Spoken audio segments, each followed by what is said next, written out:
Welcome to Sustainable Packaging with Corey Connors. I have some really cool guests today. These guys are from a company called Restalk, Mr. Ben Cassou, who's the co-founder and CEO, and Mr. Lucas Hildebrand, who's the co-founder and chief strategy officer. How you guys doing? Doing great. How you doing, Corey? Really good. I'm thrilled with what you guys are doing. I think it's totally innovative, totally unique, and hopefully the future of sustainable packaging. But I'll let you guys tell us a little bit about yourselves and then tell us about Restock. What are you guys up to? Sure. Thanks so much for having us, number one, Corey. Of course.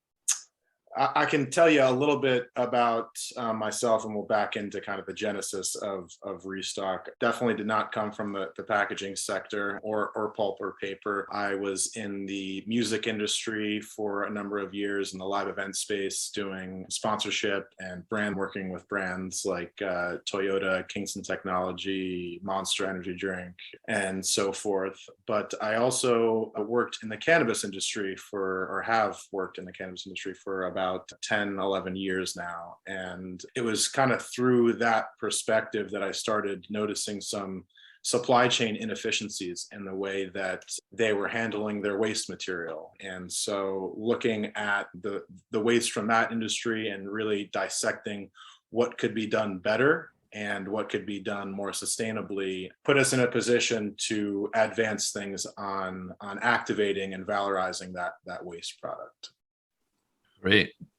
It's a very innovative story and exciting that you came from such a diverse background. It's interesting how people come into packaging. I'm surprised almost every time. How about you, Ben? Tell us about yourself, sir.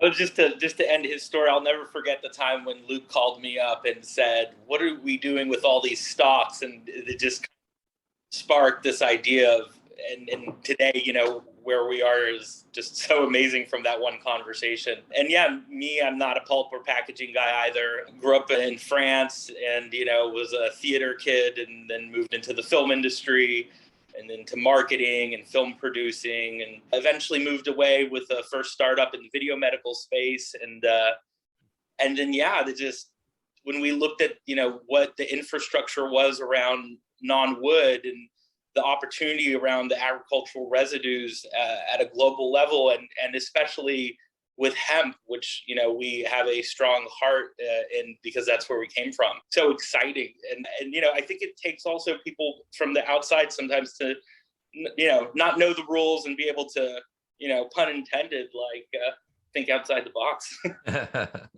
That's right.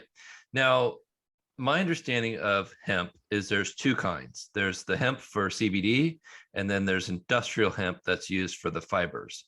Are you guys using both or just one of those? So there's actually a third kind in there as well, used for grain. And so hemp seed oil. So you can press the seed together to make some interesting proteins, omega-3s, omega-6s, and things like that. It's a really powerful source of protein as well. But to answer your question, we use both. In our infancy, we did a number of different trials with hemp crops grown for its flower, mostly CBD and CBG and things like that. As we've grown, we've come to realize that there's a more consistent value and vertical within the fiber and the grain sources. So processing it in a whole stalk method, not separating it with a decorticator, is something that we've seen the benefits from. So yeah, I think it's important to use all of the plant whenever possible, if it's a bi-crop or, tri-crop scenario, and really understanding that full circular model for the crop as a whole is very important to us. So we try not to ignore any parts of the plant if it's grown properly. That's really cool. And so my understanding is they take, when hemp is grown, they take the flower off, and that the flower is processed it's dried and then processed for its oils or other uses. So you guys are taking the stuff that was left over, totally a byproduct of that process. Correct. And you're turning it into what we're calling non-wood or non-tree fibers to be used to make paper, which will be converted into boxes. Yeah, our first step is this. I have a little sample to show you. So, we take the stalks that they end up like bales, like wheat straw bales, and then we turn it into a pulp. This is a wet lap pulp. I'm not sure if you can see it. Yeah. For those of you listening, it looks kind of like dried cotton almost. Yeah, really interesting. And then from there, we can make it into different paper and turn it into boxes. But we also can look at molded products, and there's so many different opportunities to really reduce our dependency on fossil fuel packaging with non-wood agricultural residues.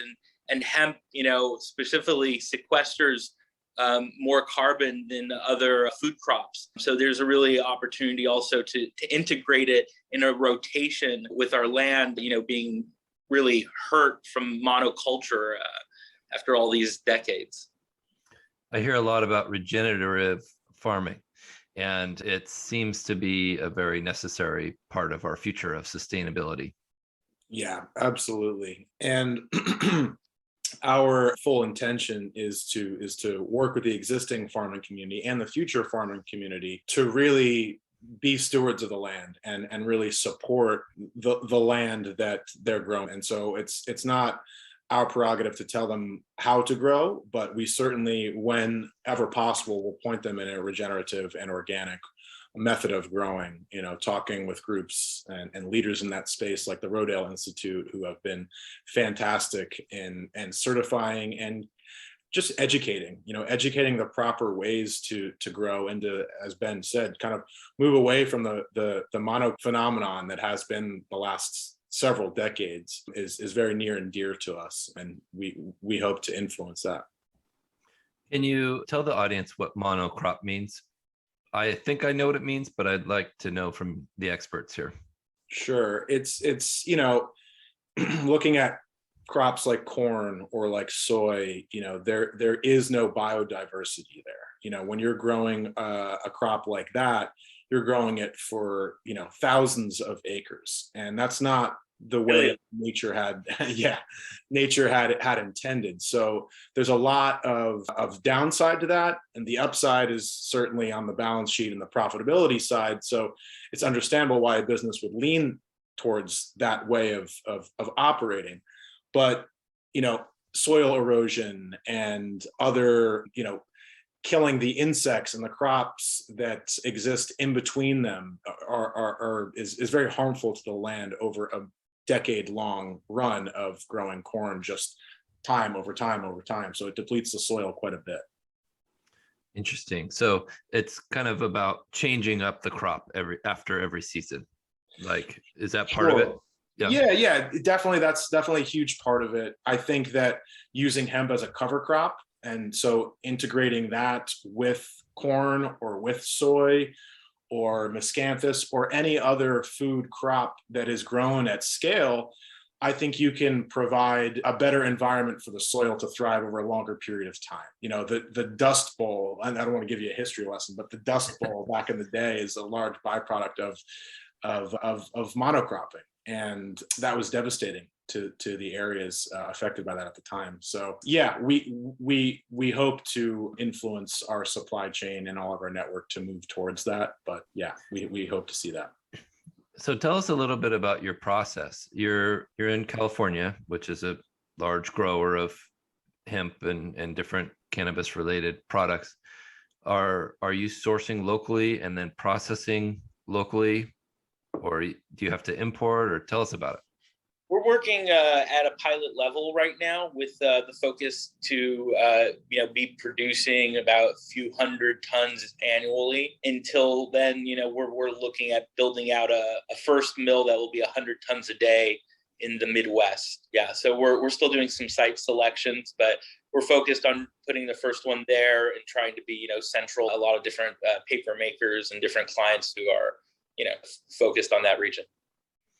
That's fantastic. That's big goals, and I like to see that. I talk about hemp all the time in sustainable packaging, but there's very few people that are actually making it right now. It seems to be, and it's understandable. We've been making wood fiber paper for how many years, And so this is new. So we got to give you guys time to catch up, right? Yeah, exactly. Yeah, thank you for that qualifier. I mean, the wood industry has had such an immense amount of time to kind of come into its own. And since 2018, the hemp industry has had a lot of peaks and valleys. And so it's, the infrastructure is desperately needed here where it hasn't existed since, the 1930s. So. Oh, sorry, I didn't mean to interrupt, but I was also going to say, like, it's not hemp versus wood. It's what do we do now with hemp and shouldn't be doing with wood maybe as much. I think it's complementary. I think, we're really looking at filling in and complementing a model where agroforestry does make sense still. I think it just needs to be in the right way. And we certainly are against, the clear cutting of ancient forests and destroying the biodiversity of our land. But you can't just, we can't demonize wood all by itself. Like that's not our goal. Thank you for saying that. It's so often that we hear people that are, this is the only way. We must do this. This is it. This is the only solution. If you disagree with me, you're wrong. And I tend to agree with you, Ben. This is part of the solution. The solution will be a giant pie with lots of wedges. And we frankly are out of paper right now. So any paper that you guys could make, you could sell it. We need it. We need molded pulp. We're out of wine chippers. There's so much demand and so little supply. It's exciting that people like you guys are going to help with that process. So well done. Thank you. Yeah, I mean, our goal is to supply a lot of the innovative mills out there that are looking at non-wood sources. So we've worked with a handful of them and they've been great. The response has been fantastic. And they're just so busy right now that for them to take time out of their, overflowing schedules to do the trials necessary to prove out that this is a viable alternative that makes sense for the bottom line and makes sense for their customers through and through is humbling. Yeah, if you guys get some time, listen to my very first episode. I interviewed David Mergio, who's the sustainability manager for Ranpak Paper. And he's looking for this kind of material. They're actively trying to get this done and turn it into packaging, turn it into void fill. It's the perfect situation for this kind of paper. As long as you can make it replicate 30-pound or 40-pound basis weight craft paper, it's a slam dunk. That's awesome. I will definitely have a listen. Yeah, he's a great guy and would definitely be able to help you when you're ready to produce a lot. So, well, awesome. Tell us about what else is going on. You guys, you said you're kind of in prototyping stage, or just what's the next step? Well, yeah, I mean, we're really eager to find all the different pathways for this. I think, there's been such a lack studying of this fiber. We're really excited to take that in different ways and, always eager to hear different people's projects of how they want to use the pulp itself and all the different product lines that we can make from it is still stunning me to this day. So that's what's the most exciting, I think, on the forefront, and always inviting more people to come on board this ship. Yeah, that's a great point. There's people that are making plastic out of hemp, which blows my mind. I don't even understand how that works. But like you said, there's so many things that can be made with this. Can you give us some ideas of kind of what you're focusing on? Is it chipboard boxes like you've showed me, or molded pulp, or those are the main two? Yeah, I think that was for us always, so to speak, the lower hanging fruit. But I think there's so many other opportunities, and the different value chains for it. And, I think what's important is that we understand the characteristics of hemp and the value of the long fiber and see how, it can perform in potentially lightweight products and help, reduce the weight of our packaging in the long run. So those are kinds of the pie in the sky, and, also working on R&D on some testing and comparative. So, hopefully in the next year or so, we'll be able to start sharing more and more information with the public on that. That's very exciting. Lightweighting and right sizing packaging is critical to the future of sustainability, in my opinion. I spoke on a panel this morning for the Canadian Health Food Association, and that's what they wanted to talk about. How do we do this? How do we make it sustainable? What are the steps? And That's exactly what I said. So well done. Yeah, I mean, back to your point, like we all have to be progressive in the way we're thinking about this, and understand how we transition as a whole. Being on one side of the spectrum is never going to help. So I think it's radical thinking is progressive, I guess. I think this whole journey has been very unifying for me. All of these ideas are coming together. And like you said, if we don't work together to solve these long-term goals that we have, it's not going to happen. So let's team up as a group, as a society, and work together to make packaging sustainable or more sustainable. Well done. And you're right. I think we all are kind of fed up with the over packaging. So I mean, some of it is in the design, and I think at Restalk we always say waste is a design flaw. So I think designers out there, let's rethink this. Let's do it better. Absolutely. One of my good friends, Avelio Matos, is always talking about that. He's one of the best packaging designers I've ever met. And so check out his stuff. He's got some really cool things going on there. His Package Design Unboxed is an amazing podcast, worth the view. Well, how do we get in touch with you guys if we want to join you on this journey? You can go to restock.org, or you can find me on LinkedIn or our Instagram, restock_org. Ben, you're on LinkedIn. Yeah, LinkedIn, Benjamin Cassou, Instagram, all the social medias. Come say hi. Right on. You can feel free to email me, lucas@restock.org. Yeah, always love hearing from people who are interested in what we're doing. That's very exciting. Thank you guys again. Thank you, Landsberg Aurora, for your sponsorship and support of this podcast. And if you're listening, please take a minute to review it and tell your friends about us so we can continue to make great episodes. Thank you so much, Luke and Ben. Really appreciate you guys. Corey, thanks for having us. Corey. Have a good one. Cheers. You too.